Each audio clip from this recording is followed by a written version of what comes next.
You're very welcome to Confident Women Islands panel discussion with me, Roisin the Cleric. And I'm going to try something different. I'm going to let all our guests introduce themselves. So we have our two regular panelists, and we have three really, really interesting new panelists to the Confident Women Islands panel. So, Sabrina, we'll start off with you. Sabrina, would you like to introduce yourselves? Hi, I'm Sabrina, and I started up a group called Women Are Speaking. So we actually have our first event happening in Limerick, where we're going to ask every woman to come up and speak about women's issues that have been happening in Ireland. And a lot of people are concerned about the woke ideologies that are happening in our society. So I welcome anyone that wants to come and speak about that. I'm also a woman living with disabilities, in case anyone has any questions, because in all fairness, we've had a few people on Twitter going, "Oh, is it going to be white ableistic women going to be speaking?" But I use a walking stick and I live with a disability, so we're covering everybody. Uh, so that's so anyway, our event is on in Limerick in Archies Park from 2 to 4 on this Saturday. So we're looking forward to that. And we're going to talk about that and we're going to kick off the show talking about the Women Are Speaking event. Gladys, would you like to introduce yourselves to the other panelists as well? Hi, everybody. My name is Gladys. I am an activist in disability rights. I acquired a disability, I think 10, 12 years ago. And I got involved, seriously involved, because of the way you get treated. That it makes me laugh about, marginalization. You can't get more marginalized than an older disabled woman in Ireland. I mean, just you can't become so invisible. But my real passion was abuse and domestic violence within disabled women. And I've just finished a research project with Trinity College that highlights what I've known, sort of thing, and what women have been kind enough to share with me. Look, words fail me, honestly, that I can't believe that with a disabled woman, with hardly being able to get in the door of a refuge, that a person who identifies as a woman has a right to be in there. And so I feel really strongly. I've lost I've lost the plot with this, because it's hard to comprehend that a woman who is so marginalized, and possibly her children as well, could be in the same room, the same refuge as a identifying male. So that's me. Thank you, Gladys. And next on my screen is Roisin. Roisin, would you like to introduce yourself? Because I'm frightened I mispronounced your name. Roisin Michaud. Yeah, so my name is Roisin Michaud. I live in Brussels, but I'm from Dublin. I've been here for about 15 years, and my kids are here and they're in Belgian schools. And I was working as a journalist for quite a few years, and I would pitch a lot of stories to different outlets on different topics. And when this topic came up, I thought, well, this is the story of the century, because there are so many parts of it that are absurd and wrong, and at the very least worthy of investigation. And I found that, of course, there was Anna Marta on talking about all of these issues. So I got into writing about it, and then it immediately became obvious that there was no one going to publish anything about it except a few feminist outlets and then a few outlets in the UK. And one of the first events that came to my attention, the first thing that I ever wrote about this issue, I think, was a German, very young German PhD candidate who had given a talk in Humboldt University, one of the most prestigious universities in Germany, in Europe, and she spoke about biological binaries like male and female, and they destroyed her. Like she could never go back to her job as it was before. The trans activists held events to denounce her. The government ministers denounced her. The university denounced her. Her name was Marie-Louise Volbrecht, if anyone is interested. But yeah, so that really, really shocked me. So I wrote about it. And then, of course, you pull on the thread, and then it just the whole thing unravels, and then suddenly you find yourself in a rabbit hole and you can't believe that it exists. And I have not looked back since then. So as I was saying to you earlier, if I'm not sleeping or looking after my kids or do my day job, I'm turfing. So I am very excited this weekend that we're having our very first homegrown Women Are Speaking event, which is like modeled on Kelly J. Keane type events. I'm not an organizer, but I'm very much a full-fledged supporter. And yeah, I think we're going to talk about that at some point. And one thing about Hopefully. Roisin, I've always, because we were in a WhatsApp group when you were no longer there, I used to really look forward to every post that you posted because I learned so much. It was so interesting. I hope you start posting them kind of things on our WhatsApp group because I used to just get immersed in them, go, wow, this is brilliant. Oh my God. So I Yeah. just think you have. Thank you.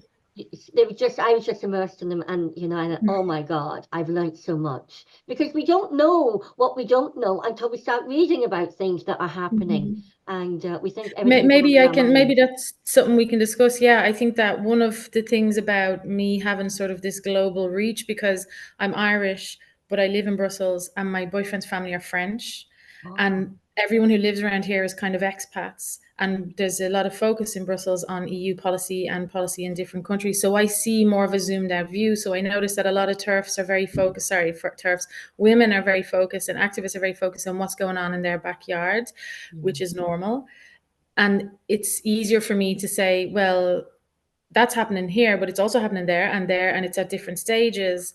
And yeah, so that's why I don't look, whereas maybe in Ireland we look at who proposed a certain bill, I would look at where that person picked it up in Strasbourg or in Brussels or in Geneva, so that's why these obsessive, like I spend my life reading PDFs of meetings that happened in 1995, and so that's why sometimes people will be chatting in the WhatsApp group and I'll just have to spill it all out. And yeah, so there's very, very dense information heavy history of trans takeover. One day hopefully it might end up in a book if anybody would agree to publish it, but let's see. Yeah, well, I'd really love to. We'd love to do a program on that because you said too it came from the AIDS, something to do with AIDS. So There is a that's link, yeah. a program in itself. Yeah, See that. yeah. Yeah. It's just amazing the knowledge that you have. It's just so it's just it gets you really into it and go, oh my God, is this how you keep going back and keep going back to where we are now and where everything all began. So thank you for that. And Aisling, you're next on my screen. Would you like to introduce yourself? Yeah, I'm Aisling Constantine. I'm a mother and primary school teacher, and I've just been turfing it up for the last number of years. I have no problem being called a turf Roisin. We've kind of reappropriated it, So yeah, so there was a handful of us like on Twitter around 2018, 2019, and now there's like just nobody really knew about it. It's just people talking, but you couldn't say it out loud. And I really feel like the tide has turned now because so many more people have seen what's going on. And it's also happened in conjunction with, a lot of kind of woke nonsense, what is what I like to call it, going on at government level. And, I'm also running in the local elections now because I decided, like, I just looked at the government and the opposition, so-called opposition, and pushing for the yes votes. And it was just like absurd. And going on about, preferred pronouns and the hate speech bill and all this nonsense instead of looking at like what actually matters to people every day, housing, proper housing conditions. Like I was canvassing there in the flats. I'm in Southwest Inner City, Dublin, and like different flat, say I was in Oliver Bonds and then across the city, not across the city, but like a few streets away, like another flat complex, and it was Meath Place and their corporation flats, and they all have the same damp issue, and there's like black mold all over the walls. And I met like mothers with their little kids in there, and they'd bring me in and show me where the damp was happening. I met an old woman who's an older lady she's on 2 inhalers, and her health is suffering. A woman with a 1-year-old who's had bronchitis 9 times. Like this is happening. And this can we swear? You can swear.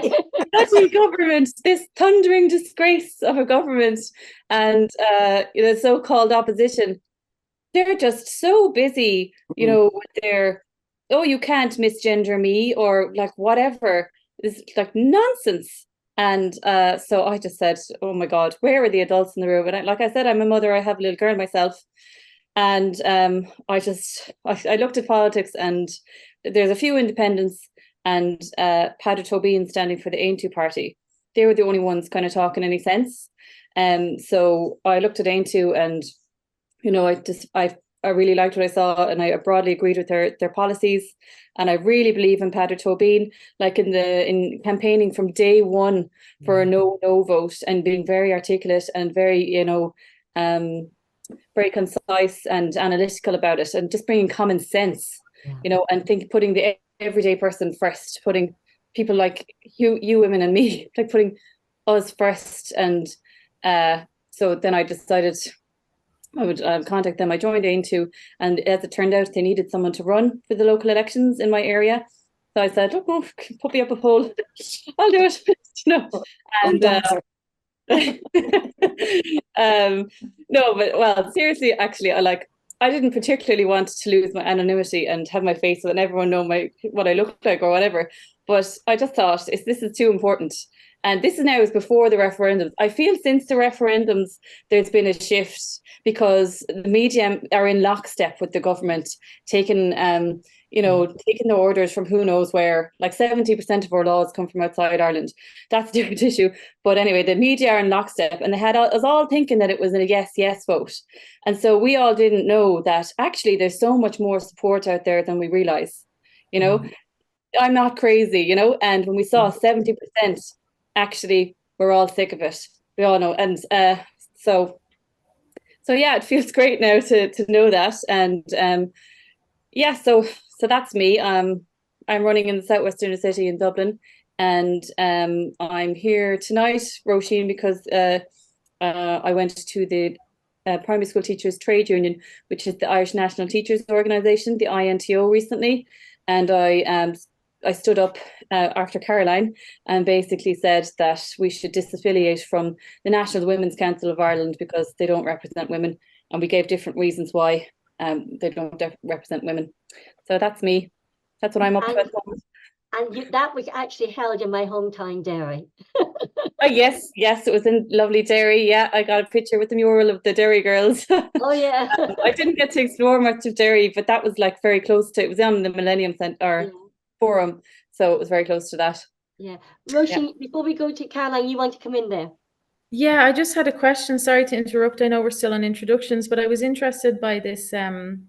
What you were saying, that you're canvassing and you're meeting people that have these real issues, as opposed to what the government is expending all this energy on, which is woke nonsense. Let's just call it that.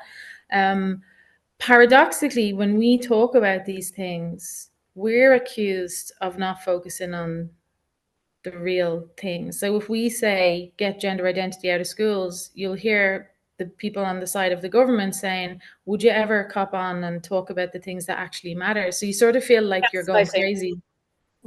Yeah. It's like, we're not, if you weren't doing it, I would be off doing something else. I wouldn't even, be talking about it, And there's one thing I used to be on the radio, as the listeners know, and I could never get anyone to talk about the child trafficking.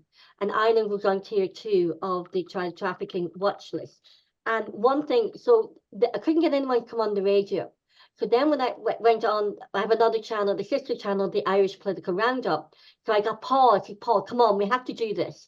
And we couldn't get anyone to come on. I was on to MetPath for nearly 2 years. And but the only politician in Ireland to speak about child trafficking in Ireland was Paddy Tobin, and that was way last year. Yeah.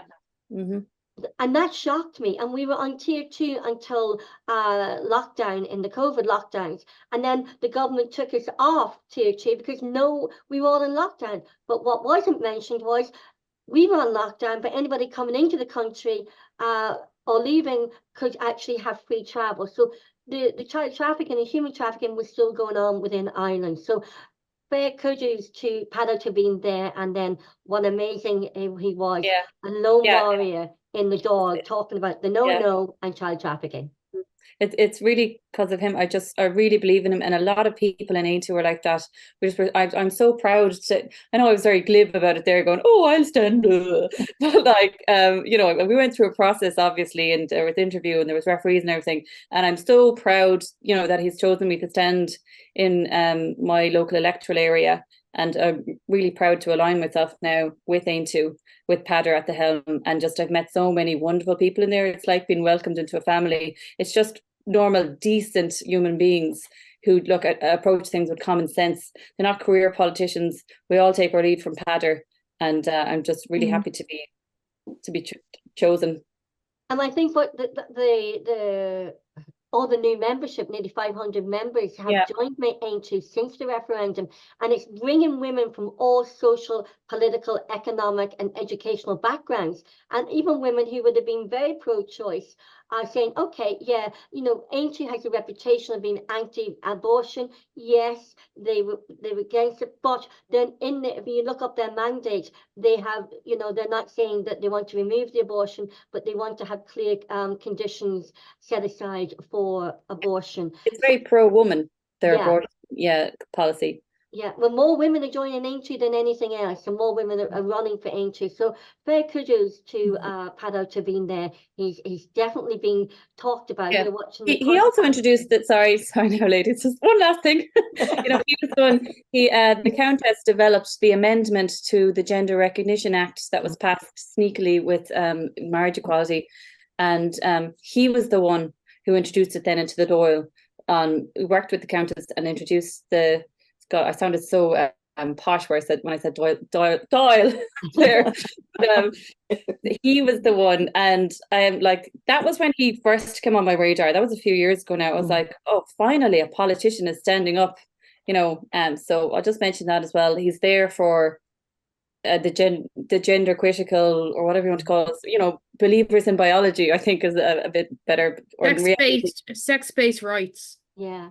And I think Helen Dykeman, who was in the Countess as well, and she's moved on, but she also wrote, correct me if I'm wrong, she wrote up the Prisons Bill recommendations, and now she's a candidate with Aintu as well. Yeah, and she's a wonderful woman. I know her from being a TERF. And, she's one of those brilliant women I met. Like I always say this, I like some of my closest friends now, and some of the women I really admire in life are TERFs, and if it wasn't for all this nonsense, I would never have met them. Because it was like this body of feminists, and then it was like, oh yay, women's rights. We were like, oh yeah, they're all in this together. And then about half of them were like, what do you mean? A trans woman is a woman, bigot. And the rest of us are like, sorry, what? I just want to protect my rights. And so it really separated them out.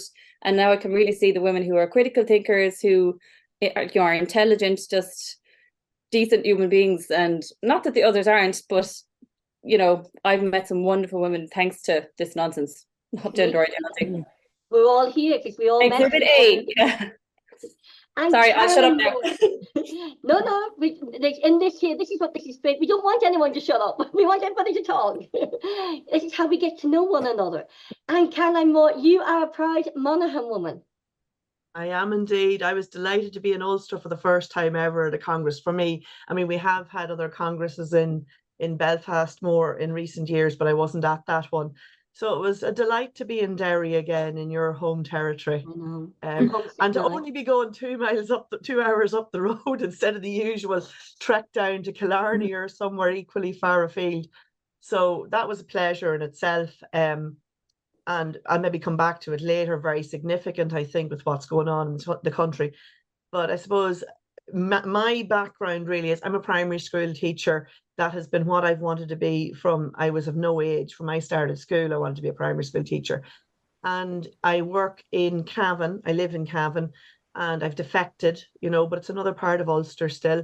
And I'm working in a small school, 6 teachers in special ed, and I love it, and with a lovely staff. And I suppose I've been very active in the INTO for over 20 years now, and really feel quite passionately about the union and the importance of it. But the last couple of years, I've been questioning more and more what's going on and challenging what's going on from the inside. And really, my message this evening would be to say to people, there are those of us in there who are putting the message out there, who are speaking up, who are saying we're not happy. And the more of us that come together, the more those messages come through. Because really what's happening is the tail is wagging the dog at the moment. You know, the more left of field in the union is leading things. And that's the LGBT group. That's the more socialist minded people. And they have their important roles as well.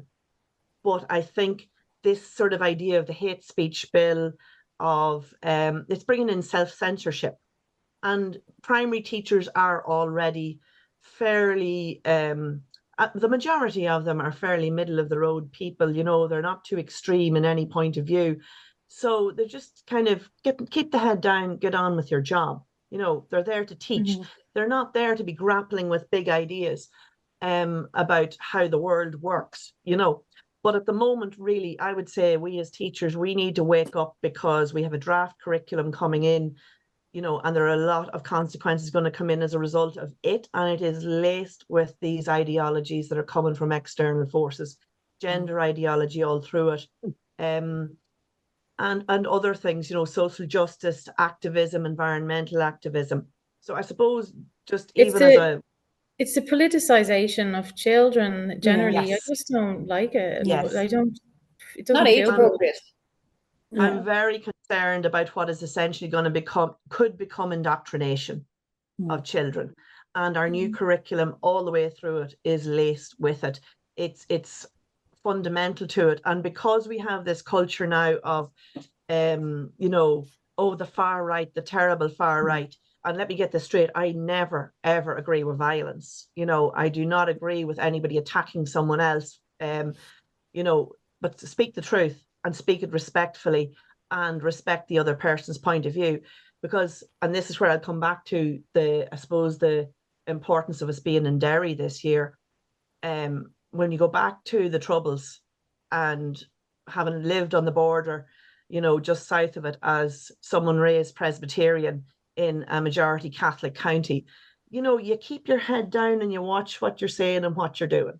You watch who you associate with and you make sure you don't step too far the line. I remember that as a child in the 80s, you know, and I remember even the ridiculous sort of rows that would have broken out among Church of Ireland, Presbyterian, evangelical groups, you know, and being called a Fenian for saying something like a Presbyterian minister had been attacked in 1798, you know, by the British, like, you know, this kind of stuff.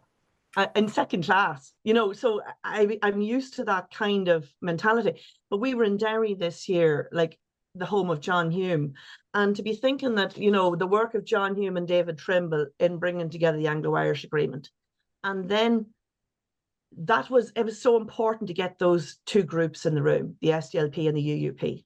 It's important to get the left and the right, the extremes in, but it did not work until you get the most extreme points in.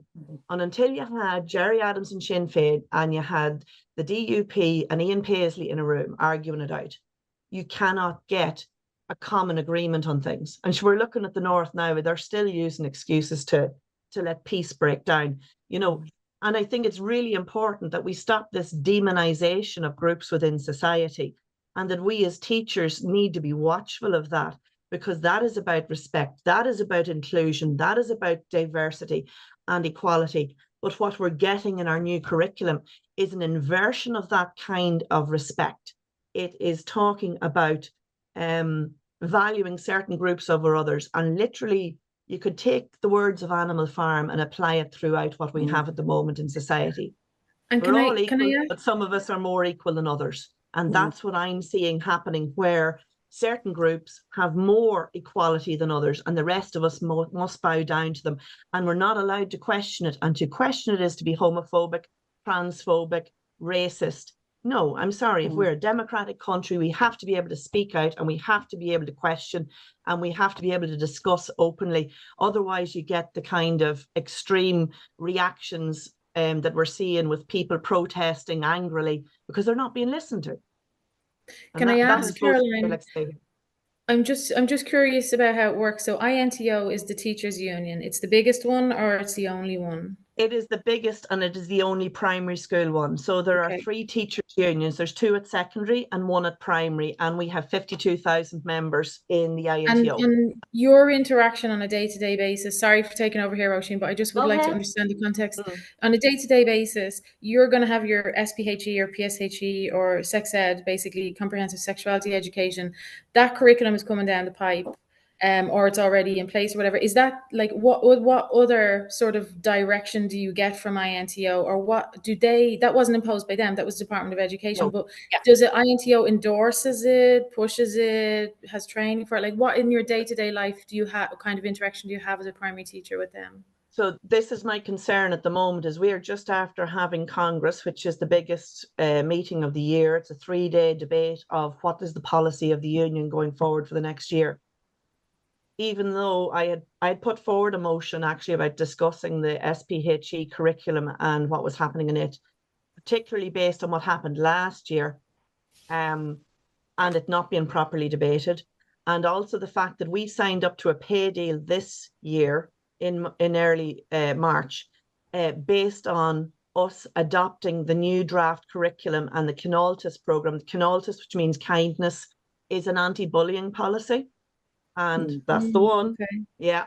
So it's an anti-bullying policy for primary and secondary school that has been brought in by the Department of Education. And I'm really concerned about the content of it, because again, it will prioritize, it repeatedly talks about challenging bullying that is racist and sexist, etc. Now, I do not condone those things, but it emphasizes that over everything else. The other 9 grounds of discrimination are barely mentioned. They don't talk about disability, or barely, you know, but repeatedly, and I could quote from it here. It's you know, these reviews aim to address learning needs as age appropriate in the areas of consent, healthy, positive sexual expression and relationships, safe use of the internet and social media and its effects on relationships and self-esteem, and lesbian, gay, bisexual, transgender and queer LGBT plus identities that will help to prevent and address bullying. And it repeatedly talks about effectively prevent and address bullying, racism, sexism, sexual harassment, and to promote equality, diversity, inclusion and well-being. And I would say I've underlined it several times within the document. That's just on that page, but I've underlined it on the next one and the next one and the next one. And that message is repeated. It's all about, you know, challenging racism, sexism, sexual harassment. That's important. However, that is all about pointing out what's wrong. It's not about developing respect. It's not about the common agreements of principles.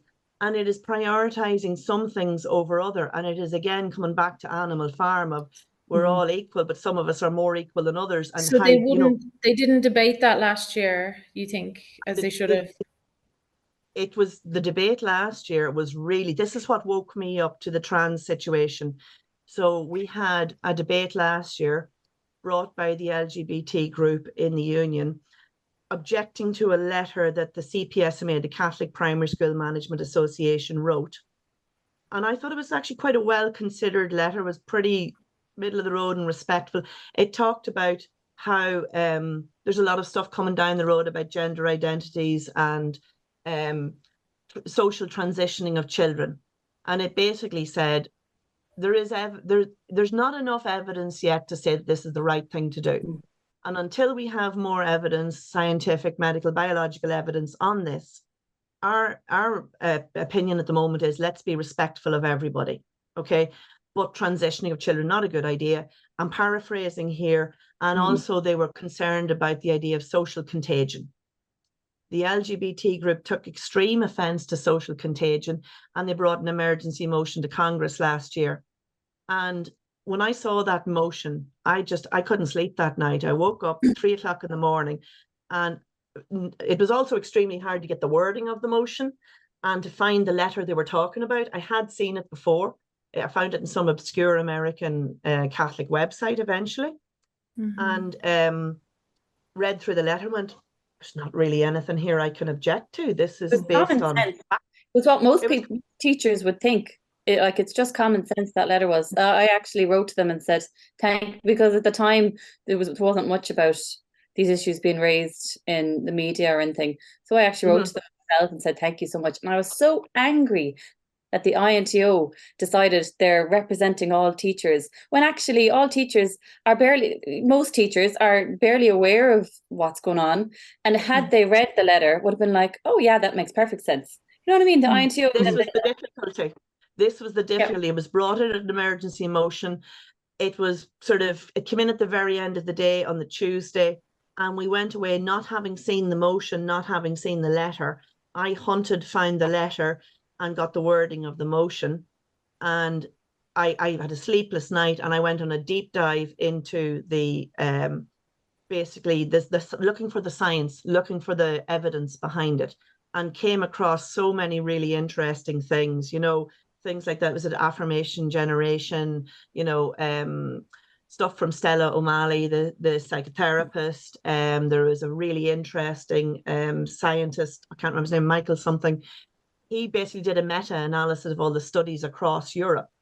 And not alone had the information come out about the Tavistock Clinic and the CAST report, the preliminary CAST report, which said what they had been doing was absolutely not scientific and not following best practice.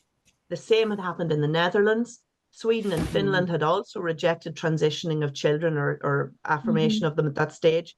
And had decided, there were 5 countries at that stage had decided it is really inappropriate and dangerous to start medicalizing this process at an early point, and it needs to be very strictly followed under guidelines, strict protocols, and psychological support needs to be given first. And it was very obvious from what I found out that night that the majority of these children, probably 50% or more, had autism and had other underlying conditions. So there were other neurodiversities, there were other things like eating disorders, self-harm, abuse, unstable home lives, etc. None of that was given any consideration in any of the clinics, particularly the Netherlands and London. What was happening there did not take any of that into consideration. It was absolutely went straight to, you say you are a boy in a girl's body. Okay, you're a boy in a girl's body. Let's treat you as that. I mean, it's like we don't do that with anything else. If somebody came in with an eating disorder, we would not affirm it is okay that you have decided not to eat and starve yourself, or it is okay that you cut yourself, to manage your pain. This just made no sense to me. I was horrified by what I found out. Where are the adults in the room? That's why I always thought, where are the adults in the room? And would the people who are in the LGB network, the activists, let's say, the ones active, because you were saying earlier, Caroline, or Aisling was saying that not everyone in the LGBT group in INTO is hardcore trans rights activists, or some might even be the same as us, like have the same sort of worries as we do. But are they the ones who are very gung-ho about gender identity? Are they quite young? Mixed. It's actually, it's hard to know. I suppose it's a very active group and they're very engaged, and a lot of it as well is coming from more the Dublin branches, and they're huge branches. So I what seems to be happening, I think Aisling, you could speak to this, when you come from a large branch, if there's not good open debate happening, it can end up that particular groups dominate, and it ends up sort of pushing out more reasoned debate, and it becomes too difficult to go and discuss it. I certainly saw that at that Congress last year. I got up to speak against that motion, and I mean, booed, heckled, and one other person got up to speak, thankfully. So it wasn't just me, and it was pretty much was at the Billy No Mates phase now, to be honest. And everybody was looking at me like, we have no idea what's going on here. Look at her talking sense. It was like, it was like a look of shock on faces. We're going, they didn't know what the letter was that we were talking about, and they didn't know what the motion was that we were talking about. And it was basically, well, we must stand up for our LGBT colleagues because it's terrible if they feel upset about this. And they voted to write a letter to complain to CPSMA about the way they've handled it. I was horrified because it's like rational thinking and critical thinking had been switched off. No one else was concerned enough to go and read that letter. you know. Can I No- ask something? Sorry, sorry to interject there, but just as a grandparent now that my kids are grown up, thank God, they don't have to listen, you know, and you know, I don't have to go and chain myself to the gates of a school, you know, sort of thing, because they're being taught shit. But I worry about my grandkids, and you know, is it possible, you know, sort of thing, like, I mean, that all the teachers, it seems to me that some of them are now part of this kind of movement. Do you know what I mean? From the handbook of Tenai, and belong to, you know, that they're, you know, sort of the soldiers, you know, the foot soldiers in the school.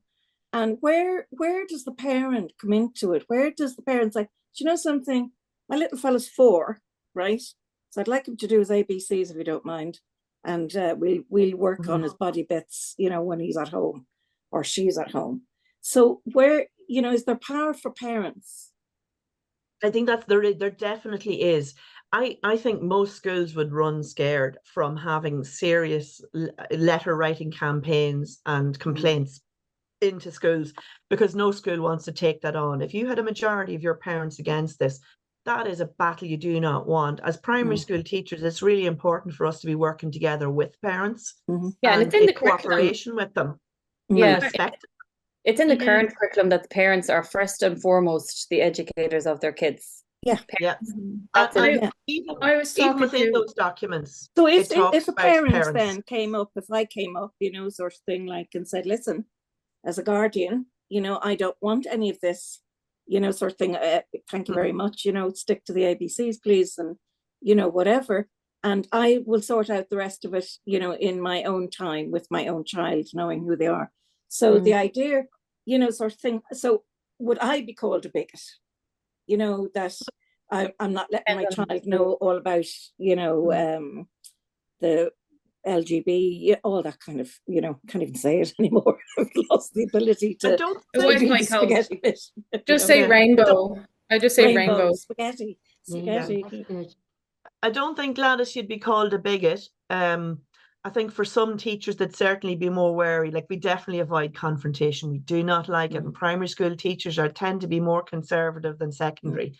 And we don't like fights. We do not like rows, and we like to get on with our parents and have a partnership with them. And it's not mainstream yet, the whole thing. No. This is the problem with the new curriculum now.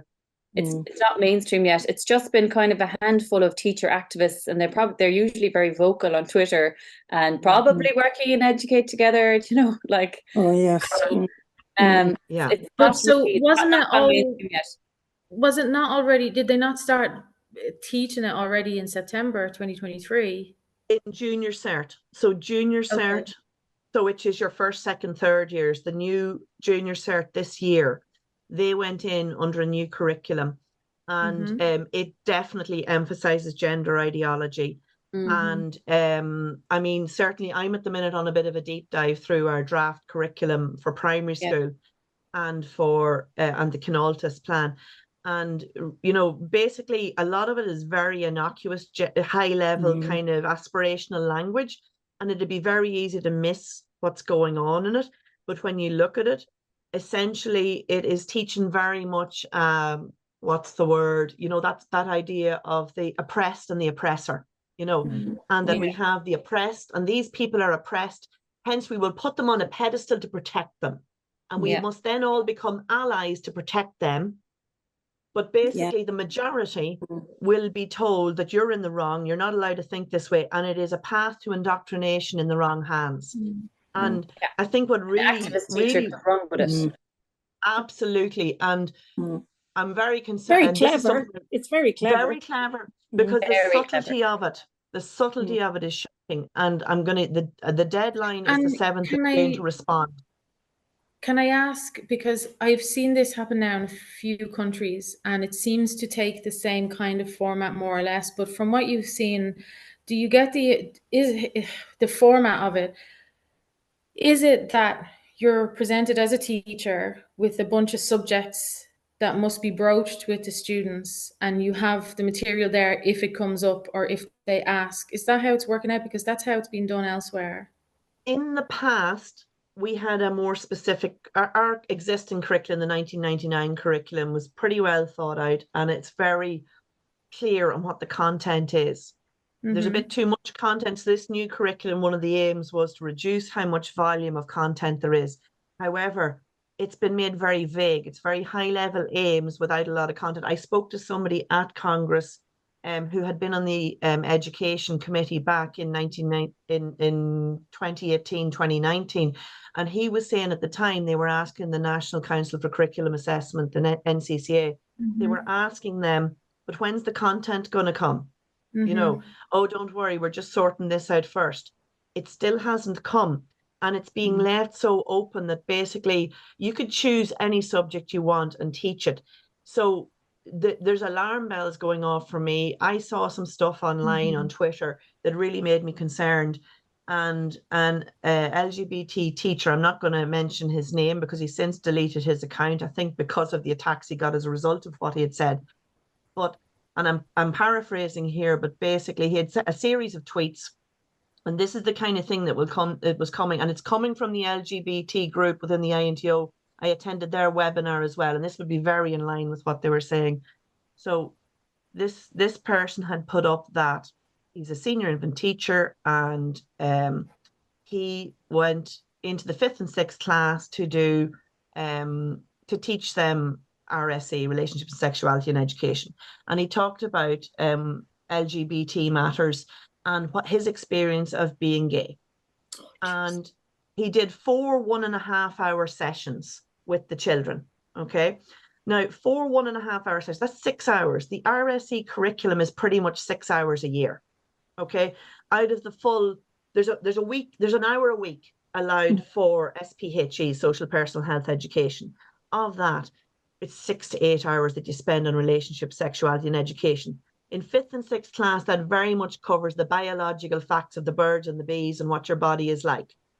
The HSE has pushed in stuff about gender identity, but they've actually rolled back a little bit on it, so it's not as strong. You know, that thing of, you're assigned a sex at birth. They've toned it down a little bit, but it's still there. But that is since 2020, and it's still not formally on the curriculum. And it's not, from what I can see, yet formally on the new curriculum. They're putting it in everywhere else instead. It's a sneak attack. But this teacher did this for 6 hours. And in this time, he had a conversation with children, a Q&A session. So the kind of questions typical were, that's what's happening everywhere. Yeah. I'm a cisgender boy. If I date a trans girl, does that make me gay? Okay. And the teacher said no, because you're dating someone who is a girl. Okay. So denial of biological reality and practicalities. And the children can see through this, but they're being told this by a powerful person. That is somebody in a position of power. And then the conversation continued. So it seemed there have been several questions about that kind of thing. And one girl said something like, but what if I misgender somebody? Will the Gardaí come? So the child was actually horrified and kind of terrorized by the whole thing and very upset. And his response, no, they wouldn't, because you didn't do it intentionally. Fair enough. But actually, I was just horrified to think that a child would be upset enough by this conversation that they're worrying about things that they have no need in this world to be worrying about. But what the conversation went on to say then was all this pushback, and I'll quote exactly what he said to him, but pretty much something around the pushback that he was getting online about this made him want to be, and I will quote here, be the gayest gay who ever gayed. Okay. Now I just looked at this and I went, this is akin to me going in, and this is what I really want to say at Congress, because there was a motion that didn't come up because we had this year with a lot of motions we didn't get to because it was a rules Congress and there was stuff about the running of the union as opposed to the actual day-to-day stuff. So a lot of important details didn't come up. And one of the motions was talking about LGBT attacks and safety. And I absolutely agree, nobody should be attacked based on their gender, based on their sexuality, whatever. But if you're going to go out there and you're going to promote that stuff in denial of parents' wishes and in denial of children's rights, then I don't know, what were the attacks? Was it that people were angry about him doing this? That's not an attack. That is somebody rightfully standing up and saying this is wrong. Where's the safeguarding? Mhm. Where's Exactly. safeguarding with this? Because I work in a youth club, and I would never bring up this stuff with with the kids that I work with. It's not age This is it. appropriate. Like, It's Yeah. like, not. and I'm dealing with 5th and 6th class kids, so I just think it's absolutely terrible. And I was also, I know someone who's a secondary school guidance counselor, and she said 5 years ago, girls were coming to her with eating disorders. Now every one of them are identifying as the Yeah. opposite sex, or they're non-binary, or anything like that. And it's just, it is an epidemic. And it all started with the pandemic. And actually, at the moment, I'm actually in the middle of listening to this book, Lost in Translation, by Miriam Grossman. Miriam Grossman. And I swear to God, every parent should read this book, because like It's this book, fabulous. Yeah. there is really horrible stories of what happened to children in this book. Some of them are fucking dead, and it's horrible what's happening to the kids with what I was actually telling my husband the stories about what was happening. I'm not a mother myself, but I was actually heartbroken listening to these stories, because I was listening to it on Audible while I was working away today. And I just think it's horrific what's happening to these children. And then I find out that the INTO are trying to push this shit onto my nieces and nephews' age in school. I'm like, get out of it. Like, it's like, Well, I and would then say that it's not necessarily the INTO is pushing it, but I would say that there's a group within it that is very active and pushing it. And I don't know, I suppose, if you've had to fight that hard to get your rights, maybe they feel that this is the next step in their rights. But there are people in the LGBT community that see this as wrong. And I think I it's was a even hard member for of the them to speak community at up, or one they're point. getting chucked out, But I think the point I would love to have made was, okay, let's just give this in a different perspective. Here I am, as somebody raised Presbyterian, working in a Catholic school. What would happen if I went into the 5th and 6th class in my Catholic school and started telling them over 4 1.5-hour sessions that, sorry, there's only 2 sacraments, not 7, And they're Well, the only ones that are based on the Bible. I That's think indoctrination and a breach of trust. one of the problems that we have is that it's like a Russian doll. You've got the outer doll is human rights. And within that, you've got LGBTQ rights are part of human rights. But within the littlest doll inside LGBTQ rights is the erasure of biological sex in law. And so we're presenting the whole thing as what the outer doll is, which is just human rights. So stick it in your pipe. And whatever's in that, we're not going to go into details about what's in it.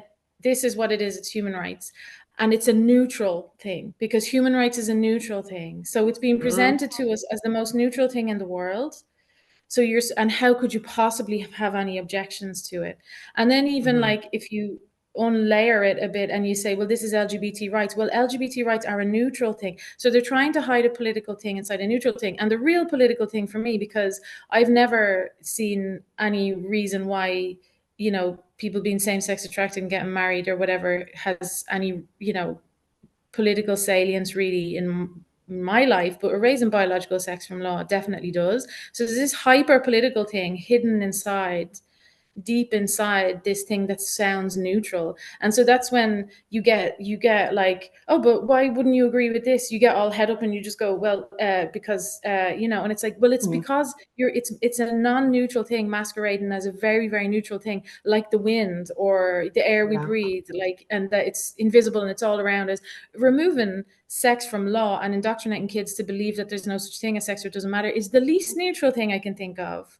And so it's just this clever marketing that, like, the movement since its origins has been about obfuscating what is really going on. It's names given. It's a language movement. People have said this many times, but that's why it is. That's why it's so hard to, one of my favorite movies is The Stepford Wives, and there's the last scene is where the two women are best friends, and one of them has been turned into a robot and her friend doesn't know, and she rushes into the kitchen and she says, and her friend has been transformed into a Stepford wife, and she just says, I'll just die if I don't get that recipe.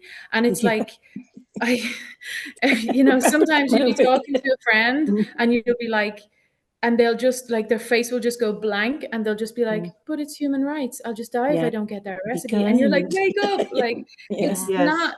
But This you know, is Roisin, the worry within schools as well, what I've known within disability, and I've been keeping an eye, you know, they're not really interested in me. They think I'm too old to actually know anything about this kind of stuff, the arrogance of it all. You know, once you reach a certain age, you're sort of not really part of the world, you know, you don't know, you know, the ads from the telly, you know, the ads that, oh God, look, the mammy talks like that. Do you know what I mean? It really annoys me. But I keep it, caricatures, yeah. yeah, you know, if you're a certain age, you have to have a certain attitude. But I've kept, you know, so they don't know that I'm watching. They think I'm thick, and you know, but it's so sad. I think I've said it to the girls here. So sad. These autistic children are only young, and they're now part of a group. I think, Roisin, what you said, you know, that Stepford, that, you know, I'm now part of a group. I'm loved. I have a disability. I was outside. Nobody, you know, like I didn't fit anywhere. Now So I sad. fit in. The only thing that I have to be is trans. Mm. That's, you know, so I'm loved. And I've watched this affirmation. You know, we'd all love to be affirmed and loved, and oh God, you know, isn't that fabulous? You're fabulous, you know. And it's like getting an award. And can you imagine how embracing that is to a kid who feels left out, who's autistic? Validated. You know, to be validated, to be, you know, totally accepted in this Yeah. pride. It is. And told it's a magic pill almost. Absolutely. Social contagion line. It's They're told a magic pill. It's, yeah. Solve all your problems. Yeah.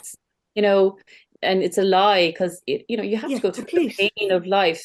There's no magic pill, but they're told that people capitalizing on, you know. Yeah, and I think, you know, the saddest one that I saw, well, obviously there's loads of them, but was this little boy about 6 foot, but this little guy, I would call him, who wanted to be known. I won't say his name. I don't want to identify anybody.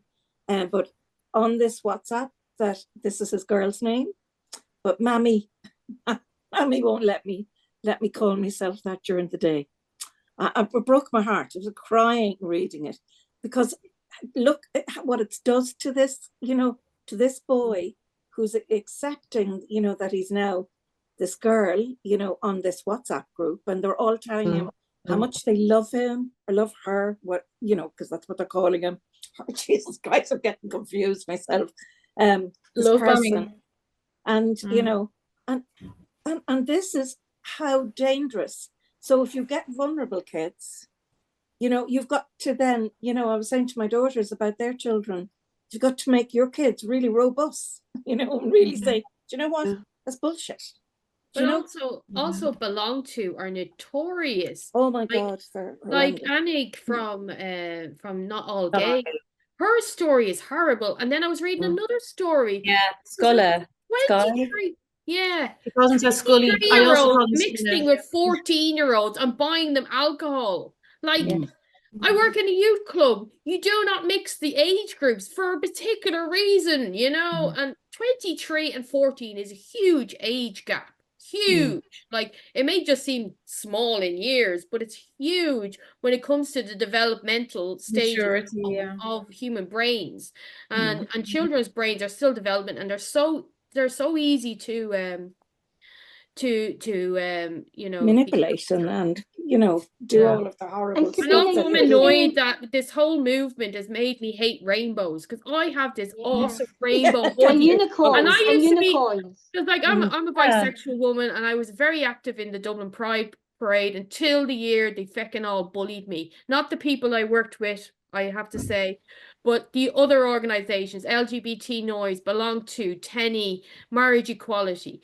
They instigated a form of bullying I'd never seen before. One of my volunteers ended up in hospital with a panic attack because of the bullying and the abuse he received online because he protected us. It's absolutely horrific. And they do prey on the weak, because I don't know, many people know much about me, but I used to actually date a transsexual, and I used to hang out with transsexuals, and It turns out that what the other a couple of months ago, I found out actually that person that I used to date dyed their hair the exact same color and the exact same style as me. And I'm there going, oh my God, I was with an AGP. So I was a bit freaked out by it because I was just like, shit, you know. And I've been listening to stories of women who've been in that sort of situation before. I was only with that person for a year. And to be fair to my husband, he actually rescued me. And I do And tell him that, you know. Sabrina, So like just for the sake of our audience, could you just explain what the AGP is? so it's an autogynephile. So they like to mimic women that they fancy or like. Majority of the time, it's either majority of the time, for like there's a woman on Twitter called Ask a Trans Widow, and they always try to look like their wives. And I don't know, there's people been putting up photos of these men who have transitioned, and they all try to look like their wives. And there's also like a whole manipulation. I wasn't too bad. I got out of it before it got really bad. But there are other women that have been in like years and years of abusive situations, like, and sometimes in domestic violence situations. And there's actually an interview Michael Knowles did with that lady from Ask a Trans Widow, and her story. You can only put it up on Twitter because Google, YouTube wouldn't allow him to platform it. Like, in terms of AGP, I had a really eye-opening experience a while ago. There's a group of, well, they're becoming a group, but it started as a couple in their 50s or 60s in the south of Belgium, whose daughter transitions. The minute she hit 18, she got her breasts removed. She's on testosterone. They don't speak to each other anymore. So the daughter still speaks to the mother a bit, but not to the father anymore. And the parents are destroyed.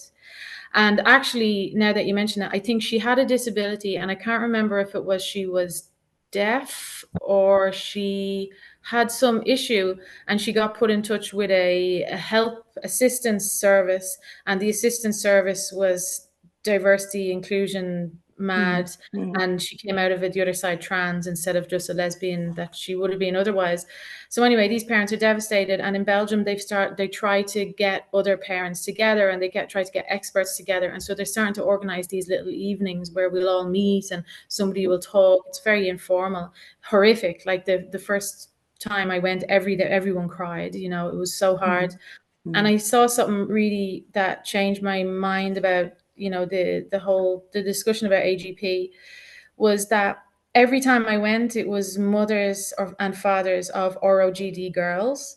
And that's a sympathetic bunch, because the girls are, you know, most of the time autistic, social contagion, get into a true fanfic or whatever. There's all sorts of reasons, vulnerabilities. But there was a woman there this last time I went who had never heard of any of this, didn't know what was going on.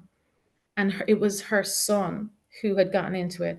And so she was starting to explain to everyone around the table. When it came to her turn, she told her story, and everyone was just horrified, because it was clear it was pure porn. Yeah.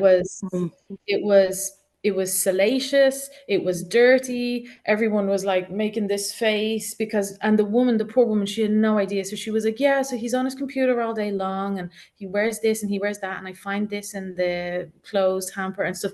And everyone was like, oh my God, this is awful. Because so after, it was around that time that this whole split between like the sort of Kelly J. Keane type and the Gen Spec types were saying, you know, fuck AGPs, they don't deserve anything, and stop trying to understand them and stuff. I just think of that mother, and I just think, like, what's she going to do with her son? You know, and it's almost like the wood chipper argument. You can't put them in a wood chipper. You know what I mean? And so I'm on the side of Gen Spect in the sense that you don't invite an AGP necessarily to your event and hold them up as some sort of exemplary panelist or whatever, but you also can't put these people in a wood chipper. And there are parents, and we don't hear about them that much, because the parents see it's so shameful to have a son who's gotten so porn soaked. Yeah. And so, you know what I mean? So we hear more about the girls. Sometimes I think that that's why we also hear more about the female manifestation of it, although the data don't prove that at all. The data show there's way more girls transitioning, but I think that you hear much more anecdotal evidence of this happening to women. And when I've gone to Kelly J. Keane events, the parents there, it's often the parents of girls, because the parents of boys don't talk about it because it's so shameful. So I just always think of that woman. Do we say to her, no, wood chipper for your son, or fuck him? Or, you know, also I hear often this argument that they've got a personality disorder, or they're selfish, or they're narcissistic. And we all know there's a very famous trans widow in Ireland who's been through an absolutely horrific time. And she is really, really upset at this idea that we should ever try and understand these horrible males with this horrific paraphilic disorder. And I think it really comes down to that. Is trying to understand them like forgiving them, or is it just like to save the people around them from more trauma? But you know, Roisin, is that the same as, Mhm. you know, that, you know, because I would be big into safeguarding as well about children, and especially vulnerable children, but the understanding of why a sex offender is a sex offender. You know, I mean, I've read a lot about, if you don't understand, you know, the attraction they have to young children, how can you, you know, you can imprison them all you like, but they're still a sex offender, you know, and how they go about grooming the parents. you know, Yeah, we need and to that's know the thing. about this. That's the thing as well. Like the thing about child sex offenders as well, you know, I have no idea what the answer is, but I know that there are women facing sons in that situation. And what we do know, the only evidence that we have, same with for sex offenders and pedos, I mean, they do, like, I have to say, I've interviewed quite a few transsexuals. I call them all transvestites. They're all transvestites to me. I've interviewed quite a few of them, and they all do tend to be narcissists and selfish and egotistical and only care about themselves and don't even see the people around them. So you could say, yes, these are horrible, horrible people, like across the board. Like we could say that about pedophiles or whatever. The thing is, we do have evidence that some types of SSRIs reduce the behavior. So you don't have to forgive them or accept them into society or say it's fine or relabel it something else. But there, I just always think of the mother that night, you know. That's all I can think of anymore. Before that, I was like wood chipper, you know. I'm only joking. I would never be that. But you know, in that kind of context, you know, sort of thing, as a mother, you know, and trying, when my children were small, and trying to protect them against what's out there, you know, sort of thing. Now, look, there always has been. It's now got this other name, you know, sort of thing, like, and this horrendous thing what they're doing. But what I made a decision that what I was going to take it into my own hands, my protection of my children, or as best I could. And my daughter just said to me, because, you know, she's now expecting her second child, and she's thrilled. So she only told me the other day, so I'm absolutely delighted. But she said, Mum, how can I get the book that you got us, that has stayed with me my whole life? And it was a simple book from the Rotunda, right, in the 80s, red flag, green flag people. Simple. The message it gave to them, gave them the knowledge that they needed to, in the simplest of language, red flag, green flag persons. That is, so she went looking for it because it was free. You know, when I came home, I lived in the Middle East. When I came home, I drove to the Rotunda and I picked up free books, and they colored them in, and it stayed in their head to teach their children the same thing. And what it did to them was tell you, Mom, I feel that's a red flag person. Now, sometimes it could be the cat or the dog, you know, sort of thing, like it could get mixed up, but it gave them a skill. Yeah, and listening to your gut. It's kind of listening to your gut instinct. There you go, where, you know, sort of thing. And that's what I mean about, you know, of you as teachers that have to teach this kind of muck, you know, sort of thing that is just nonsense and whatever, to the child who'll say to you, my mom told me, you know, because that's what my youngest daughter said, my mom's a knower. Now she doesn't think I'm a knower anymore. Oh yeah, she's grown up, but when she was small, I think you're making a really valuable point, Landis. Like, you know, that idea of simple messages that are appropriate, that are age appropriate. Yeah. Because what I'm seeing here with the stuff that's coming in, and it's come in at junior cycle level, and what the draft curriculum brings the potential for it to come in at primary level, is and you said it as well, Roisin, this idea of, dressing up human rights as being neutral when actually you're hiding the erasure of biological sex. But it's also that idea of, if you introduce these ideas at a very young age that you can be a boy or a girl, you are destabilizing basic foundational ideas of children's identity. And to Reality. take the idea in, to destabilize, to create that level of uncertainty for young children, and it leaves them kind of going, well, am I a boy or am I a girl? Like there's literally children's books called "Are You a Boy or Are You a Girl?" No, and that is one of the ones. And that kind of idea coming in for children, and that this Liam and Lucy video from the INTO, and that's the LGBT section again. Terrifying video, isn't it? Yeah, absolutely. I have looked to have that taken down, and my motion was rejected on the basis that I wasn't specific enough on what I thought should be removed on the transitioning of children from the website. Now I will push and I will push again, and I am going to get more active on this. But we as members of the INTO need to step up and start asking these questions rather than waiting for the information to be handed down to us, and be more discerning about it, because the problem is you actually do need to at some stage go and educate yourself to understand what's going on, and to understand that it is about destabilizing, it is about creating uncertainty, it is about challenging identity. I mean, asking children that age to wonder, am I a boy or a girl? Where on the spectrum am I? I heard that for the first time at the 2020 Equality Conference, February, Wexford, for the INTO. And my head was blown, as an adult in my 40s, to have this idea of, I could be somewhere on this spectrum. I could be, a more masculine woman. I could be a more effeminate man. Those ideas, like, we've always known that there are people that have different amounts of sort of testosterone, estrogen, more masculine, more feminine. I'm one of those physically strong and broad women who's tall, who thought she could fight as hard, hit as hard, run faster, and until I hit my 20s, had no appreciation of my femininity whatsoever. I was going to prove that I was as good as the boys. I could hit hard, and played bouncer for friends on nights out, like, and nobody would have messed with me, but that was like sort of nearly in reaction to the upbringing of being brought up in the country in a farming background, where I want to prove I'm as good as the boys, and that kind of influence, to not be fit to explore it as something that I can play with and kind of work out where I am before somebody goes. And this is the bizarre travesty of this gender identity stuff, is in some ways you're supposed to be somewhere on this spectrum, and that's okay, and we're all supposed to allow that.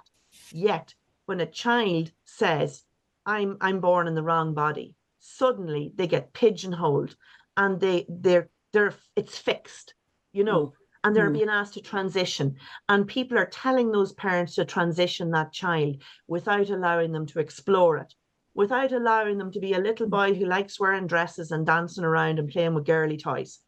Big deal. And I found that the objection that comes from the other side is often, nobody is telling kids to be trans, and they're right in that sense. So I heard a phrase recently that's a perfect way of describing what's going on. Nobody's forcing them to be trans, they're suggest selling it. It's not, nobody's shoving it, well, they're shoving it down their throat for real, the concept, but nobody's saying you must be trans now. And so we keep using this phraseology, and it doesn't really make sense. What makes sense is they're suggest selling it. Yeah. Well, I think it's important, Roisin, because if you go to a group like Tenny and belong to, the anecdotal evidence would say they're trying to trans the gay away.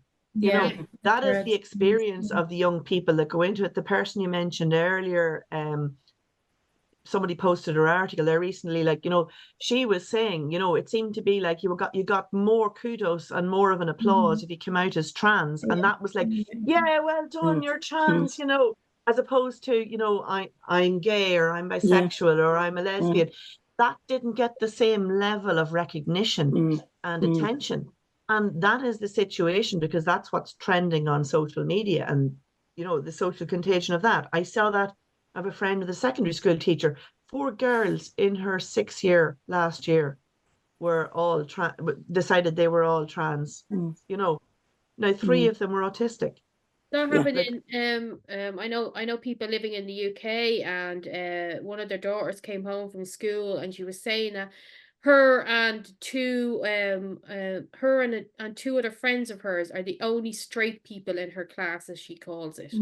And they keep coming up to her every day going, "Oh, but how do you know that you're straight?" She goes, "Well, I'm not attracted to women." "Oh, you just haven't met the right woman yet." And she's there going like, I know for a fact my uncle, like, he grew up here, he grew up in Ireland. He's a gay man. He actually helped fight for gay rights here in Ireland. He used to get told that when he came out as gay to people, saying, "Well, I'm actually a gay man. I'm not interested." "Oh, you haven't met the white woman yet." But now they're saying that to straight people. Like, why can't we just have, like, without straight people, you wouldn't have children. I'm sorry, but you know. And you know something, Sabby, having had a brother who's passed away now, unfortunately, but my brother was gay, and when I think of what he went through, what the absolute hell he went through in this country, you know, and that eventually, you know, this is what's so annoying and so disgusting about this ideology, that when you voted for, you know, marriage, same-sex marriage, same-sex, you know, off you go, live your life, live your best life, you know. And to think that my brother didn't live long enough to enjoy, you know, being married to his partner and all of this kind of carry on, and that life eased up, you know, from the slagging of being homosexual, the name calling. So I was the girl that was beating up people for slagging off my brother. Do you know what I mean? So I would have been the Tom girl. You know, I am. Even at the age I am, I still, you know, my mother's voice, and you can't do anything with your hair, can't do anything with your clothes. But it's so upsetting to have gay and lesbian people who just want to live their life, mind their own business, off you go, and be happy, just struggle like the rest of us, you know, and get on with it and try, you know, and hope you find love. To have this absolute poison being injected into rights that have been given, you know, and then being told you're not safe.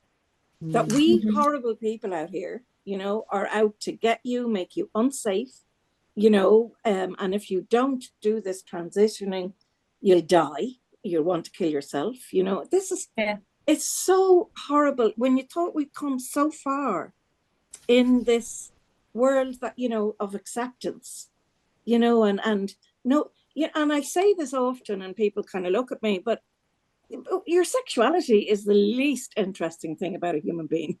You know, I don't really give a shit what you get up to. I really want to know, what you think, what's your soul like, what's your, you know.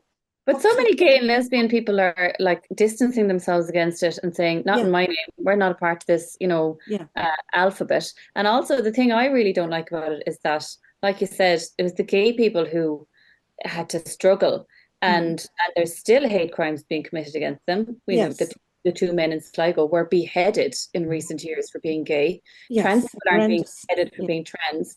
And the other thing is that you know, this whole queer movement, non-binary, whatever else, what have you, transgender, they all appropriated the language of gay rights. So it's, I'm coming out as non-binary. Like that Demi Lovato one in America, I don't know, she's a singer or something. She came out as non-binary and she cut her hair short. And then about a year later, I don't identify as non-binary anymore. You can't identify out of being gay. I mean, they appropriated all this, and they saw that, you know, gay rights is getting all this attention, and now I'm a little narcissist. I want to as well. It's full of narcissists, this new movement, queer movement, non-binary and 80 genders. Queer is a slur, though. Yeah, but they call it, they call themselves queer now. They think they've reappropriated. Yeah, I know, but it was always I think that word queer, though, is a whole other thing that's actually totally separate to LGBT. That word queer, you know, was used as a slur for the LGBT community in the past. Really, the word queer means to turn everything on its head and be the opposite of normal. That's what queer means. And the queering of society is what we're seeing. And it's the normalizing of, let's create instability. Let's create turning everything on its head. And just as you think you've found your feet and that we've got rights for people that are LGBT, let's push it a bit further again. Now you It's have nothing to to do with have Yeah, I think 90 you're on it. absolutely about right. they just want to live their lives. Like gay and lesbian people, they just want to live their lives in peace. Like they don't want to be Yeah. brought into this. You're nonsense. absolutely right, Caroline, that that's what queer is, and that's what they're trying to do. So anything that's heteronormative, we should break down the boundaries and the barriers. But there's nothing really, like if you look at history, there was always countercultural movements like the hippies and the crusties and the punks and David Bowie. And sometimes like I live in Brussels and I see so many boys dressed in girls' clothes now, and hope to God they're not all calling themselves girls, but it's only because we're living through this bizarre moment. It terrifies me when I see them. But you know, it was what we all celebrated about 80s stars like David Bowie and stuff.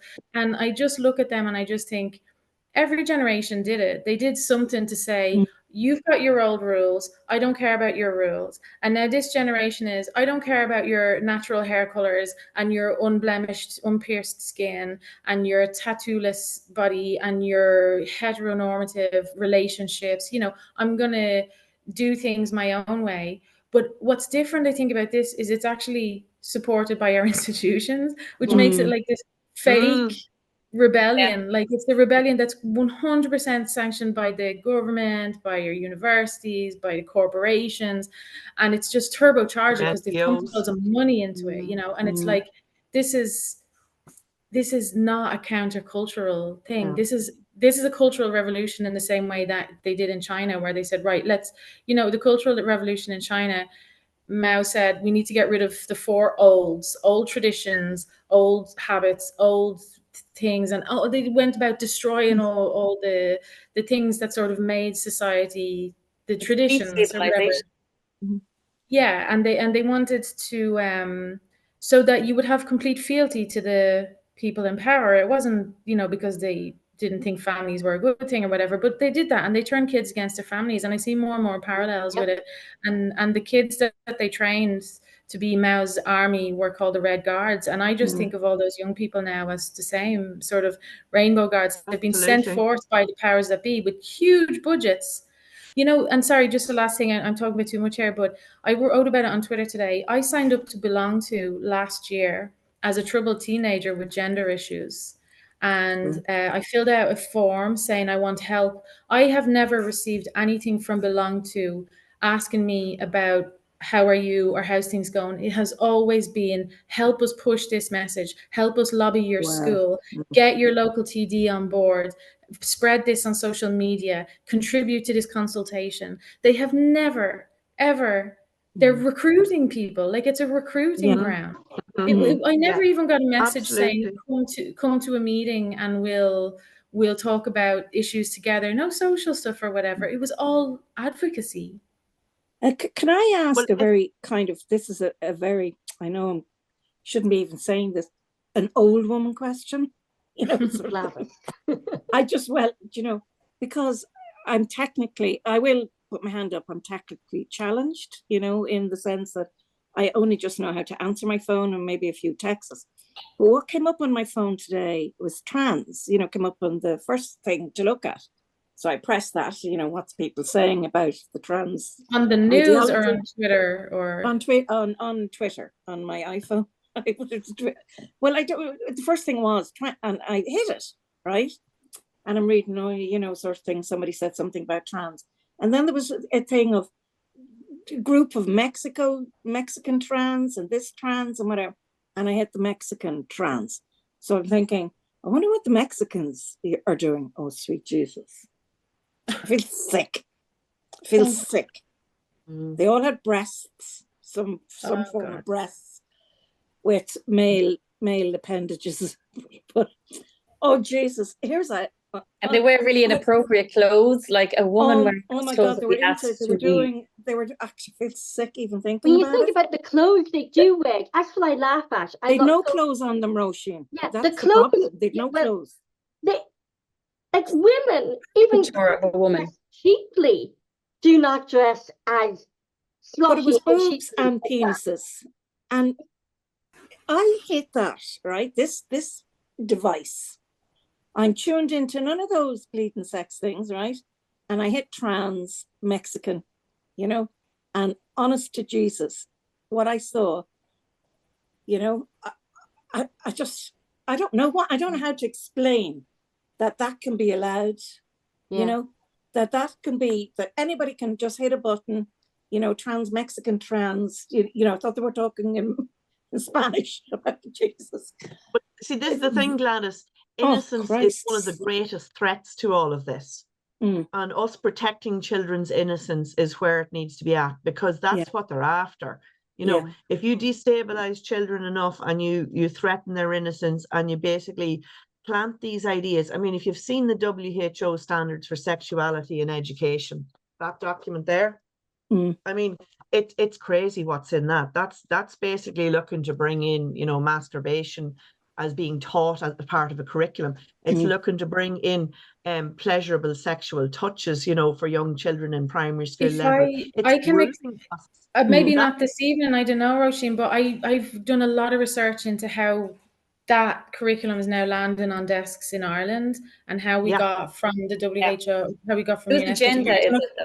Could Whose we agenda? talk about There's that something next? Could we bigger make going that on. next week's program? Because I think Yeah, that's yeah. very important. Yeah, because it's not super long, but I think maybe we're going to run out of time here. But Yeah, I can that's just explain. one at a time. I can explain where all of that comes from, and also I can say at the outset that there were fairly noble goals behind it, you know, and it just hasn't worked out it's worked out the way they've planned, because in the meantime we had this sexual cultural revolution of LGB, but there were sort of good ideas behind all of that, but it goes back a couple of decades. So maybe, I'll come back on another time, Roisin. But I just say as well part that two. this machine here, this Android or whatever it is called, that if my children were small again, you know, sort of thing, this would not be in their hands. No. Oh yeah, for But sure. if I could touch this today and see things that I just never want to see again in my life, just by the touch of a button, this would be something that I would be banning, and I would be training myself to anything that is promoting this shit for children to see. So Well, I you're think fighting that's both ends. You're fighting from the ends of the groomers and the money makers in this kind of. Well, that's another program, Gladys. That's an absolute, because, you know, I think we'll next week we'll make this part two of the conversation, if you're willing, ladies, because we really do need to get this message out there to the general public and to anyone out there who's willing to listen, the parents, the grandparents, and to every teenagers. Take back our power, Roisin. Absolutely. And the time is now, Roisin. I mean, we're in a very powerful position at the minute where, particularly as a result of the different political changes that have come in Ireland in the last few months, you know, and the referendum showed how much of a middle ground there is there where people go, no, this has gone too far. To have 1 million people voting out of the you know, over 2/3 of those that voted, so 1 million people, that's 1/3 of the voting population said no. Clearly said no, and that is a sign of, hold on a second here, people know something is not right. How to word this, the amount of study I've had to do to be fit to verbalize what I've said tonight and to understand it, and I still am trawling through stuff and trying to work at what exactly is it, where is it, you know, to be fit to give people a voice for that, and to be fit to say, look, we have a draft curriculum, 7th of June is the deadline for submissions to that about your concerns. Here's what we're concerned about. Teachers, you need to stand up, you need to look at it, you need to think about it. We'll be teaching this for more than 20 years if we don't do something about it now. Parents, let us know that you're unhappy about this, because what we have at the minute... Caroline, 7th of June, so that's not that long away. 7th of June, no, it's not, it's 2 months. Who would we write to? Well, schools? Basically, there's the draft curriculum has response forms, there's questionnaires and online submission forms through the ncca.ie website. It's a little bit tricky to find. Try looking up draft curriculum. We could put a link underneath this email, this when it goes live, to say here's where you go to, and you can look at the different curricula and see what you think. And it's do not be sucked in by the generic kind of language that's in it. Start thinking about what does this look like in the wrong hands, you know, and what does this look like by the very well-meaning wrong hands, you know, that are trying to, you know, that weaponized empathy that's coming in. I think that's something we have to be very careful about, because we all here believe in people's ability to have their rights met, you know, and everybody, and that includes the LGBT community, to then threaten the innocence of children in the name of somehow informing them in a way, making them allies to stuff without being able to question it. They're talking about bringing in critical thinking skills. It's not critical thinking if you're only getting one side of the story, you know. And I'll give you a simple example here, like of this. Just do it quickly, because we are running out of time. Yeah. I had a situation a couple of years ago where International Women's Day was up, and I was covering in a classroom. So I did some stuff on International Women's Day with the class. They were fourth class. And one of the boys in the class was adamant that girls in the GAA had no right to be complaining about the final having been moved from Croke Park because the minor final was rescheduled, it was rerun. And as a result, they had a play on a very poor quality pitch, and it was risking injury. Everyone that went to see it was standing in the bucket and rain, and the pitch was muddy. And we were having a debate about this, and it was in the papers on International Women's Day weekend.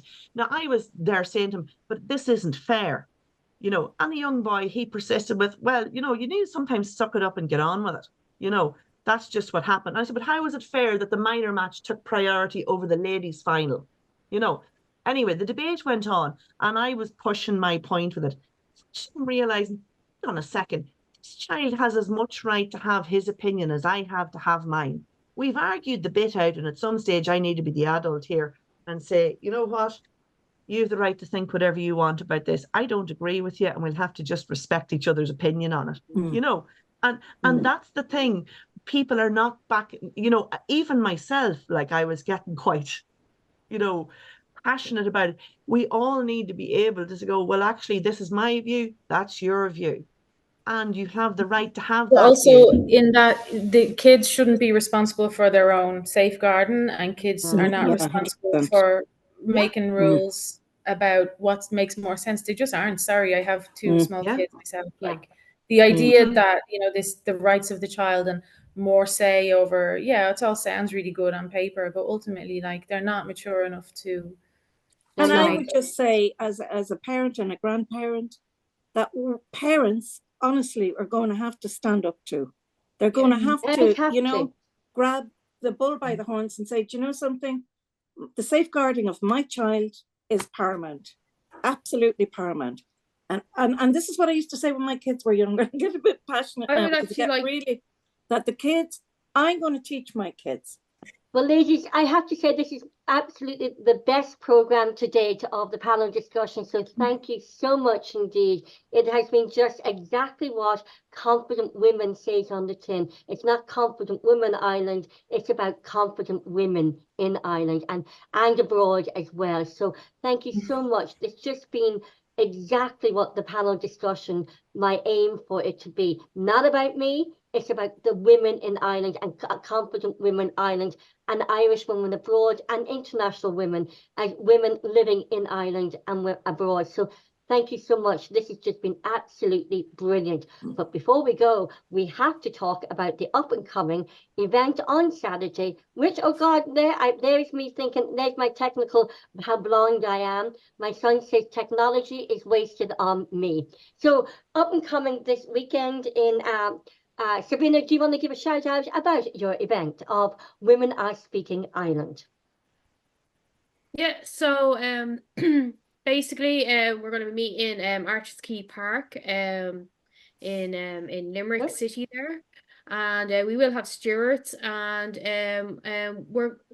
my plan is, anyway, because we got people with disabilities coming along, is to have the people with disability at the front. So if people are coming, please make allowances for people with disabilities to be near the front, so they can hear, and also some people, I'm actually hoping to organize some chairs for people with disabilities as well, so they can sit down. Also, I'm inviting any woman to speak about women's issues in Ireland. And when I say women, I mean adult human females. So I got the opportunity to speak at the Let Women Speak in Dublin, and I seen there was loads of women who wanted to speak and never got the opportunity to speak. So that's why I decided to start this up. And so I'm going to be emceeing on the day, and then we're going to have and to be honest, I do have a really great team of women behind me, and Roisin, yourself and Roisin McCow have all been working around in the background, and Catherine Latham has been really good too. She's been helping liaising with the guards and stuff like that. So we've got a really great team of women, and yeah, so I'm really looking forward to it. I've actually been crafting all day, making banners, and I made an Irish turf scarf for myself. I love one of them. I With think the you Irish, send them. with the Irish flag and the suffragette colours. So I'm looking forward to it all, and it's also just women gathering and getting to know each other and meeting each other. And my plan is to hopefully go around the country. So, including Northern Ireland, we're not going to forget about Northern Ireland. I mean, You're the whole not Ulster women here. You've got two I Ulster mean, the women whole here. country. And Roisin, Mitchell, you are flying over for this event. Yeah, I'll be flying over on Friday night because, as I was saying before we went live there, one of the reasons I got into this whole thing is that I wanted to sort of document the movement itself, as opposed to just gender identity ideology and the problems it causes and stuff, but all the women in the background who are doing all this invisible stuff, because obviously it's very difficult to get press and people just call you transphobe and then shut you down and deplatform you and stuff. So I said to myself, I need to really go to these events and make sure I'm there and to see how it goes. So I've been to Let Women Speak in Geneva. I've set one up in Brussels. I've been in the Netherlands. I've been in Austria. I've been to Glasgow, Brighton. I've been to Dublin. And now I said I absolutely, for the world, wouldn't miss this one because it's the first one. It's important to be there and I can't wait. And I'll probably do a bit of live tweeting and I may or may not speak. Yeah, voila, I can't wait. I'll be arriving down the Friday night and hopefully we're all going to have a big turf breakfast together on Saturday morning. So that would Nice. be brilliant. Because Roisin, I've been following you for at least over the last year when Sarah Holmes phoned me up out of the blue one day, and that's how because Sarah Holmes saw me tweeting all out to the abyss on Twitter, and so then she phoned me one day and she said, "Oh, join this WhatsApp group," and you all embraced me because I really was alone down here in Kilkenny, completely alone. Thinking I was going mad. Was I going mad? What's wrong with me? Am I mad? Why does nobody else think and feel the same as me and has the same sort of values as me, especially when it comes to children and young, vulnerable teenagers? If somebody over 25 wants to transition, I think that's well and good. They're making a conscious decision, but leave our children alone. And so, Roisin, I've been following you. I loved all your posts.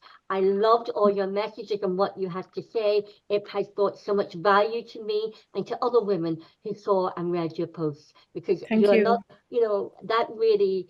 And I sort of missed you then when you left the group. And I go, oh, she's going to think I'm a mad woman contacting her. So then one day I said, I'm going to ask her to join Confident Women Ireland because I think you Thanks. have an amazing contribution to the channel and to Women of Ireland. Thank you. You too, Yeah. Roisin. Thanks a lot. It was lovely to talk to you all. Let's do it again Okay, it was sometime. lovely to, yeah, And absolutely. to Absolutely. my guest, Aisling Constantine, I want to thank you for your bravery and your courage of running for public office and especially standing up for women and children in your role. I know that's probably why you've actually went and said, I want to join this political party into because of the leadership and the courage and bravery of Pada Turbine in standing up for women's rights from child trafficking, from men in women's prisons, Yeah. to the hate speech bill, and to the definition of a woman, and to the referendum. So fair kudos to you, and thank you very much. I'll come up and canvass for you any day. And to you, Caroline Moore, thank you so much for coming on tonight and joining us along with Roisin and Aisling as new panelists. You certainly, like Roisin, Aisling, and I've said this before about Sabrina and Gladys, but I'll say it now for you ladies too, is a lady said to me in Texas years ago, Vicky Caldwell, I met her in Saudi Arabia. She owned a riding school in Saudi. And she said to me, Roisin, when you have something of value to say, people will listen. And you know what, ladies? That's all the panelists here on Confident Women Ireland. You all have something value to say, and people will listen and people will read, and you will help save Ireland and the rest of the world against all this madness. So thank you so much for having so much value to say. Thank you. Thank you, Roisin. Thank Thank you. you so much Thanks for having for the opportunity. This is what the platform for is, lady. This is your platform. This is not just Roisin's platform. It's exactly what it says on the tin. Confident Women Ireland. It's not about me. It's about celebrating women, and it's about giving women a platform and a voice to get. But you're message giving the out. platform. So Yeah. thank you for giving the platform. Yeah, thank you for organizing everything. Absolutely. Well, women, ladies, I don't know everything about anything. All I can do is provide and build That's a a platform. sign of intelligence. Oh, but no, Because you'd thank be you so afraid of much. people that knows everything. Oh This God. part of the country, they say that, you know, the people, you know, that are the most dangerous people, he doesn't know that he doesn't know. Yeah. You know, it's True. Yeah. And we only know what we don't know. yeah. But thank you so much indeed. Until next week, we're going to have a part 2 to this conversation, because these conversations need to be keep going. We need to be actually keeping these conversations. The referendum, we won the referendum, but we got to keep this war and keep fighting these battles until we've won. Not just here in Ireland, but internationally as well. So thank you for listening to these wonderful warriors here, because I am so proud of these wonderful warriors. And thank you for taking the time to listen to Confident Women Ireland's Woman to Woman show panelists tonight. Until next week, bye-bye.